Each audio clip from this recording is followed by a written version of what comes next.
Hi ಎಲ್ರಿಗೂ ನಮಸ್ಕಾರ. ನಾನು ಆರ್ಯ ಮಾತಾಡ್ತಾ ಇದ್ದೀನಿ. ಇವತ್ತಿನ content is like little sensitive. ಯಾಕೆ ಅಂತ ಹೇಳಿದ್ರೆ, ನಾನು ಇತ್ತೀಚೆಗೆ ಕೆಲವು ವಿಡಿಯೋಸ್ ನೋಡಿದೆ. ನಮ್ಮ ತಮಿಳ್ ಆ್ಯಕ್ಟರ್ ವಿಶಾಲ್ ಅವರು ಒಂದು ಸ್ಟೇಜಲ್ಲಿ ಮಾತಾಡಬೇಕಾದ್ರೆ ಕೈಯೆಲ್ಲ ತುಂಬ ಶಿವರಿಂಗಲ್ಲಿ ಮಾತಾಡ್ತಾಯಿದ್ರು. ಸೊ ನಮ್ಮ ಇಂಡಸ್ಟ್ರಿಲಿ ಟಾಕ್ ಇದೆ, ಅದ್ರ ಬಗ್ಗೆ ಮಾತಾಡ್ತಿದ್ದಾರೆ. ಏನಿದು ಸಡನ್ನಾಗಿ ಈಸ್ ಅ ವಂಡರ್ಫುಲ್ ಆ್ಯಕ್ಟರ್ ಅಂತ ಹೇಳಿ ಅಲ್ಲಿಗೆ ವಿಚಾರಿಸಿದ್ರು ಚೆನ್ನೈಯಲ್ಲಿ. ಸೊ ಏನು ಮಿಕ್ಸ್ಡ್ ರಿಯಾಕ್ಷನ್ ಇದೆ. ಕೆಲವರು ಹೇಳ್ತಾರೆ ಅವರು ಬಾಲಾ ಅವರ ಒಂದು ಸಿನಿಮಾಲಿ ಆ್ಯಕ್ಟ್ ಮಾಡಿದರು, ಅವರು ಸ್ಕ್ವಿಂಟ್ ಆಯ್ ಥರ ಒಂದು ಕ್ಯಾರೆಕ್ಟರ್ ಮಾಡಬೇಕಿದ್ದು, after effects of that character ಅಂತ ಬರ್ತದೆ. ಯಾಕಂದರೆ ಅದು ತುಂಬ ಎಫರ್ಟ್ ಹಾಕಿ ಮಾಡಿದ್ದಕ್ಕೆ ಸಮ್ವೇರ್ ಅದು ಇಂಟರ್ನಲಿ ಡ್ಯಾಮೇಜ್ ಆಗಿ ಈಗ ಅದು ಕಾಣಿಸ್ಕೊಳ್ತಾ ಇದೆ ಅಂತ ಕೆಲವರು ಹೇಳ್ತಾರೆ.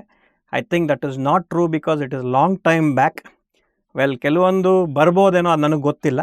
ಇನ್ನು ಕೆಲವರು ಹೇಳ್ತಾರೆ ದಟ್ ಸಡನ್ನಾಗಿ ಅವ್ರಿಗೆ ಹೈ ಫೀವರ್ ಬಂತು, still struggling from fever, and the side effects of that is this problem, neurological problem ಅಂತ ಕೆಲವರು ಹೇಳ್ತಾರೆ. ಸೊ ಎಕ್ಸಾಕ್ಟಾಗಿ ವಾಟ್ ಈಸ್ ದ ಇಶ್ಯೂ ಅನ್ನೋದು ಗೊತ್ತಿಲ್ಲ. ಆದರೆ ಒಂದೇ ಒಂದು ಹೇಳ್ತೀವಿ, ತಮಿಳ್ನಾಡು ಇರ್ಬೋದು, ಕರ್ನಾಟಕ ಇರ್ಬೋದು, ಎಲ್ಲೇ ಇರ್ಬೋದು, we respect each other. And Vishal ಅವರು ಬೇಗ ಗುಣಮುಖರಾಗಿ ವಾಪಸ್ ಸಿನಿಮಾಗಳು ಮಾಡಬೇಕು. ಯಾಕಂದರೆ ಇಟ್ಸ್ ಫ್ಯಾಂಟಾಸ್ಟಿಕ್ ಆ್ಯಕ್ಟರ್. ಅವರ ಕೆಲವೊಂದು ಸಿನಿಮಾಗಳು ಮಾತ್ರ ಬ್ಯೂಟಿಫುಲ್ ಅನ್ಬೋದು, because that has been dubbed in Kannada also, and ಅದು ಹಿಂದಿ, ತೆಲುಗು ಎಲ್ಲ ಕಡೆ ಹೋಗಿ ತುಂಬ ಸಕ್ಸಸ್ಫುಲ್ ಆಗಿದೆ. ಈ ಥರ ಒಬ್ಬ ಆ್ಯಕ್ಟ್ರು ಚೆನ್ನಾಗಿ ಇನ್ನೂ ಎಂಟರ್ಟೈನ್ ಮಾಡಬೇಕು ಜನರಿಗೆ ಅಂತ ಹೇಳ್ತಾ ಅವ್ರಿಗೆ ಬೇಗ ಗುಣಮುಖರಾಗಲಿ ಅಂತ ಕೇಳ್ಕೊಳ್ತೀನಿ. And that's how it is. Signing off.